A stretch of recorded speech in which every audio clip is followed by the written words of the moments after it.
Pada video kali ini kami akan membahas materi tentang ragam teks dan satuan bahasa pembentuk teks. Sebelumnya perkenalkan kami dari kelompok 6 yang beranggotakan Dinta Oktavia Revanka, Berlina Ika, Zaidan Baroki, Yasifa Nurul Aini, dan saya Esti Nur Hasanah.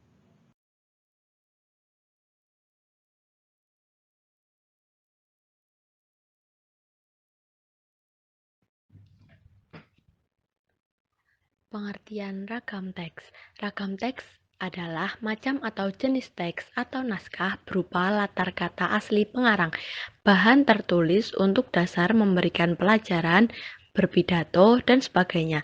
Ragam teks merupakan pengelompokan teks berdasarkan isi dan bentuk teks diantaranya macam-macam atau jenis-jenis teks yang terdiri atas teks faktual, teks cerita, teks tanggapan, dan teks normatif.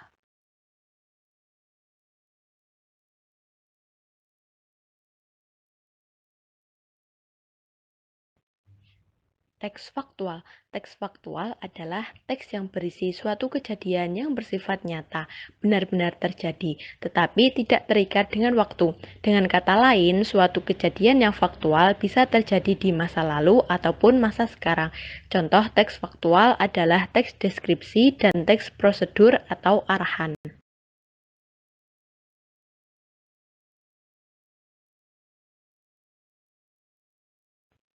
Teks deskripsi. Teks deskripsi adalah tipe teks yang memiliki tujuan sosial untuk menggambarkan suatu objek atau benda secara individual berdasarkan ciri fisiknya. Struktur teks deskripsi yang pertama, pernyataan umum, berupa pernyataan yang menggambarkan tentang objek yang akan dideskripsikan. Yang kedua, uraian bagian, penjelasan secara detail mengenai topik yang dibahas. Ciri umum deskripsi yaitu yang pertama, berisikan penggambaran atau penjelasan suatu objek. Yang kedua, penggambaran atau penjelasan suatu objek yang menjadi topik dituliskan secara detail atau terperinci sehingga pembacanya mengerti secara jelas apa yang digambarkan di dalam teks. Yang ketiga, pembaca seolah-olah merasakan, melihat, mendengarkan atau mengalami langsung apa yang disajikan di dalam teks. Yang keempat, menjelaskan objek berdasarkan warna, bentuk, ukuran, dan ciri-ciri fisik maupun psikis objek secara detail.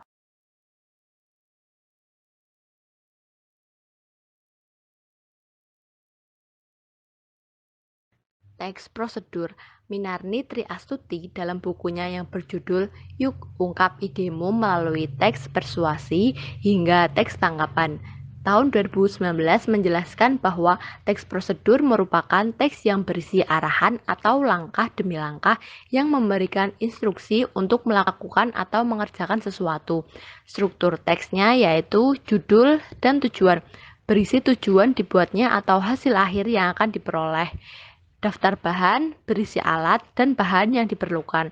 Urutan tahapan pelaksanaan, berisi langkah-langkah yang harus dilakukan. Pengamatan, dan yang terakhir ada simpulan, berisi simpulan atau saran.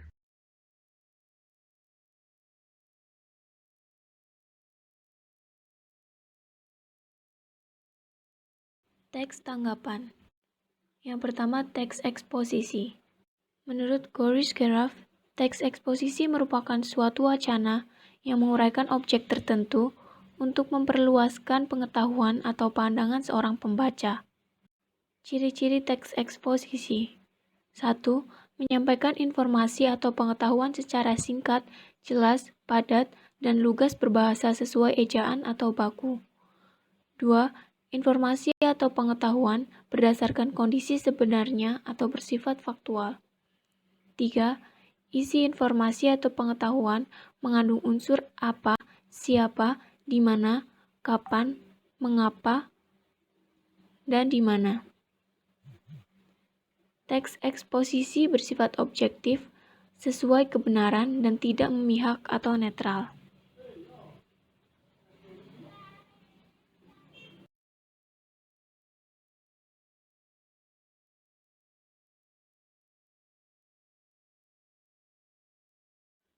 Struktur teks eksposisi. 1. Pendahuluan atau tesis. Bagian ini penulis menyampaikan inti informasi atau pengetahuan yang akan disampaikan.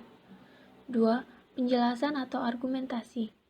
Bagian ini penulis menjabarkan latar belakang pemilihan gagasan utama berdasarkan fakta yang memperkuatnya. 3. Penegasan ulang atau simpulan. Bagian ini penulis menuliskan kembali simpulan secara singkat dan jelas.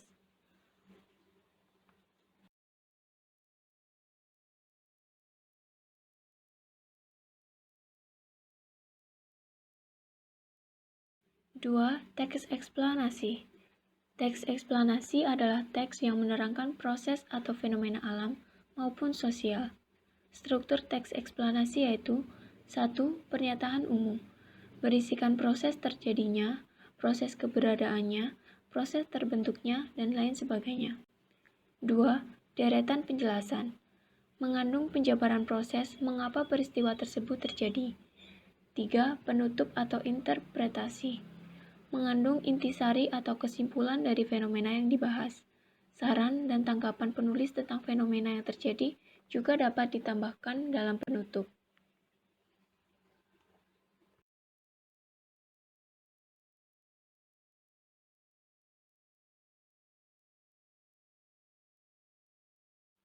Teks normatif. Teks normatif adalah teks yang isinya ditulis berdasarkan sebuah peraturan, norma-norma, atau peraturan yang berlaku, baik di lingkungan masyarakat maupun dalam lingkungan kenegaraan yang berkaitan dengan hukum atau undang-undang.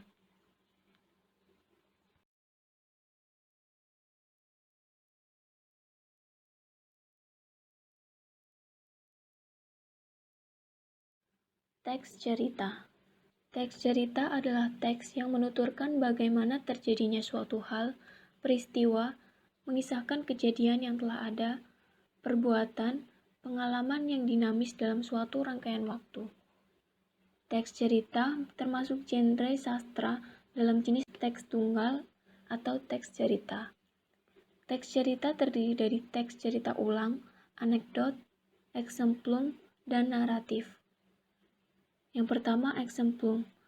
Teks eksemplum adalah teks yang menceritakan perilaku atau pengalaman tokoh yang sebenarnya tidak diinginkan. Tujuannya, menilai perilaku atau karakter dalam cerita.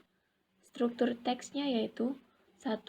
Judul, 2. Pengenalan atau orientasi, 3. Kejadian atau insiden, 4. Interpretasi.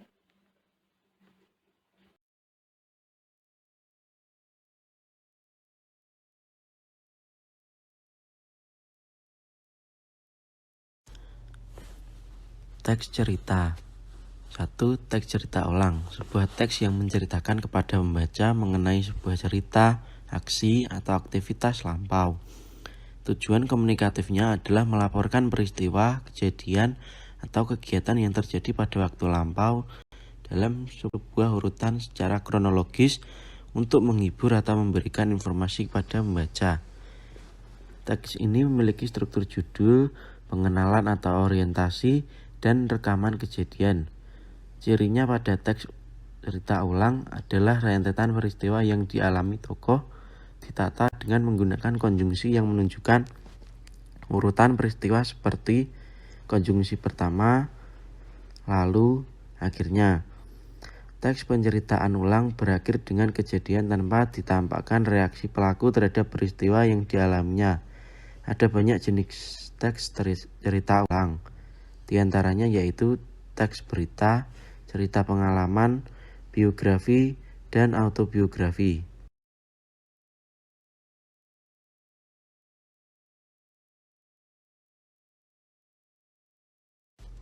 Teks anekdot. Anekdot adalah sebuah cerita singkat dan lucu atau menarik yang mungkin menggambarkan kejadian atau orang yang sebenarnya.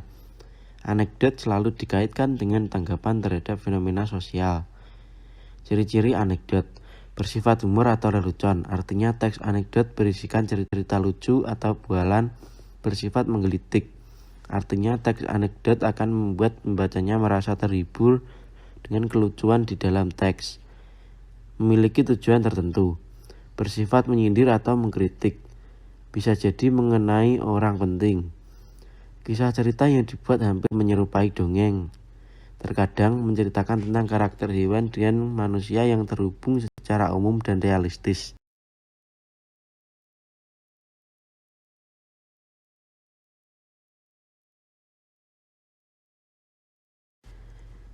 Teks naratif. Naratif berasal dari kata narasi yang memiliki makna pengisahan suatu cerita atau kejadian. Naratif adalah rangkaian kalimat yang bersifat narasi atau bersifat menguraikan, menjelaskan, dan sebagainya. Dalam makna lain, naratif dikatakan sebagai prosa yang subjeknya merupakan suatu rangkaian kejadian, biasanya berupa cerita non-fiksi yang bisa berbentuk dongeng, mitos, cerita rakyat, cerita binatang, dan lain-lain. Bertujuan menghibur membaca dengan sebuah cerita yang dibuat sedemikian hingga menarik. Mempunyai struktur yang pertama judul, yang kedua pengenalan atau orientasi, yang ketiga masalah atau komplikasi, yang keempat pemecahan masalah.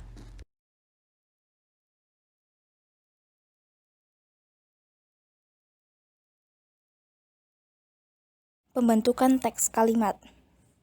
Kalimat adalah satuan bahasa berupa kata atau rangkaian kata yang dapat berdiri sendiri dan menyatakan makna yang lengkap. Kalimat adalah satuan bahasa terkecil yang mengungkapkan pikiran yang utuh, baik dengan cara lisan maupun tulisan. Berdasarkan jumlah klausanya, kalimat dibedakan menjadi 3, yaitu kalimat tunggal, kalimat bersusun, dan kalimat majemuk. Berdasarkan struktur klausanya, kalimat dibedakan menjadi 2, yaitu kalimat lengkap dan kalimat tidak lengkap. Dan berdasarkan fungsi kalimat sebagai pembentuk paragraf, kalimat dibedakan menjadi kalimat bebas dan kalimat terikat.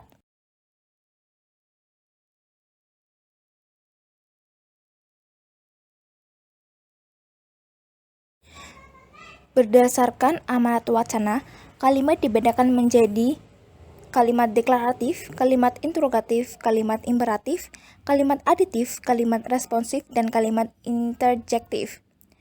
Berdasarkan pembentuk kalimat dari klausa inti dan perubahannya, kalimat dibedakan menjadi 2, yaitu kalimat inti dan kalimat non-inti. Sedangkan, berdasarkan jenis klausa, kalimat dibedakan atas kalimat verbal dan kalimat non-verbal.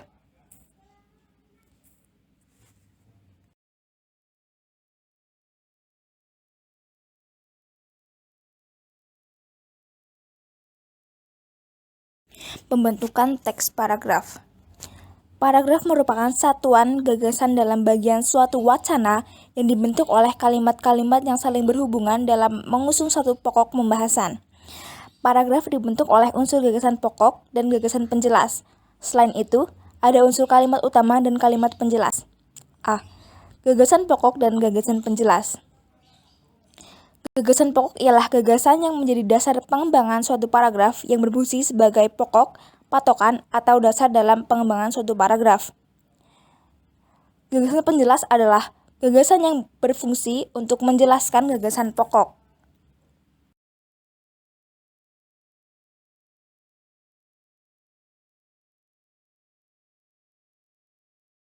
Pembentukan teks paragraf yang selanjutnya yaitu kalimat utama dan kalimat penjelas. Kalimat utama ialah kalimat yang menjadi tempat dari gagasan pokok yang dapat terletak di awal, tengah, ataupun di akhir paragraf.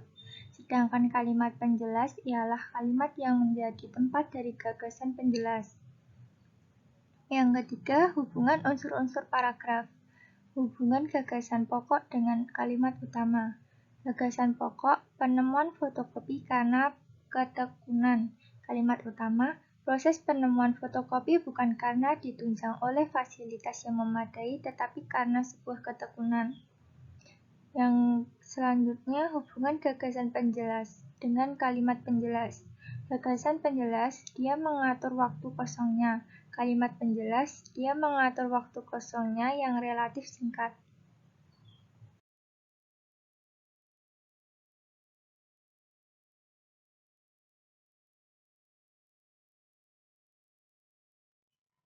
Selanjutnya, ciri paragraf yang baik. Yang pertama, kepaduan paragraf.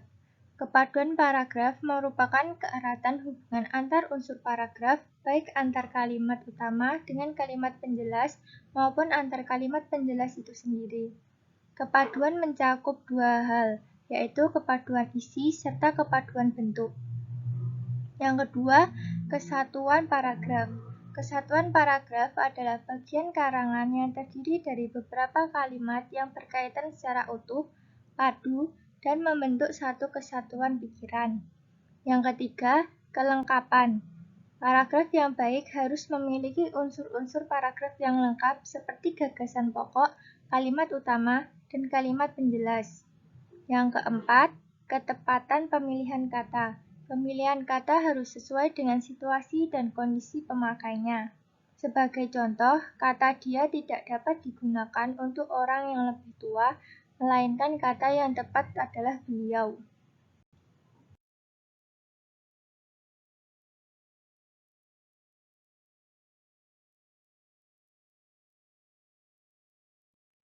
Jenis-jenis paragraf. Yang pertama, menurut letaknya, ada deduktif, induktif, dan kombinasi. Sedangkan menurut tujuannya, 1. Narasi. Paragraf ini bersifat menceritakan suatu hal secara kronologis. 2. Eksposisi. Paragraf ini isinya berupa penjelasan untuk memaparkan fakta-fakta yang ada. Yang ketiga, argumentasi. Paragraf ini bertujuan memberikan perbandingan pandangan kepada para pembacanya. Isinya tidak hanya menyajikan fakta ataupun isu permasalahan, namun juga memberikan pendapat-pendapat dari penulis. Yang keempat, persuasi. Paragraf ini bertujuan untuk memengaruhi pembacanya. Dan yang terakhir, deskriptif. Paragraf ini bertujuan membuat pembaca dapat merasakan atau membayangkan hal yang dideskripsikan secara jelas dan nyata, seolah-olah si pembaca dapat melihat, mendengar objek yang sedang dijelaskan.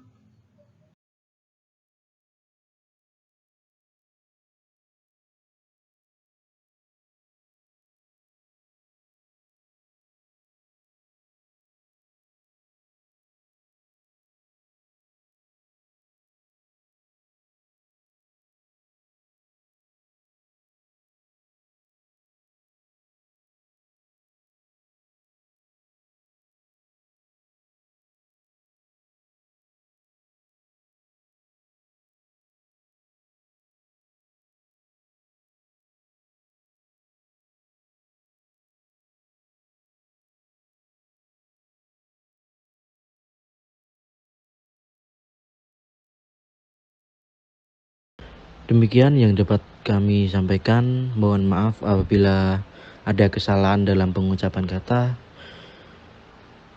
Apabila ada pertanyaan, silahkan tulis di kolom komentar. Terima kasih. Wassalamualaikum warahmatullahi wabarakatuh.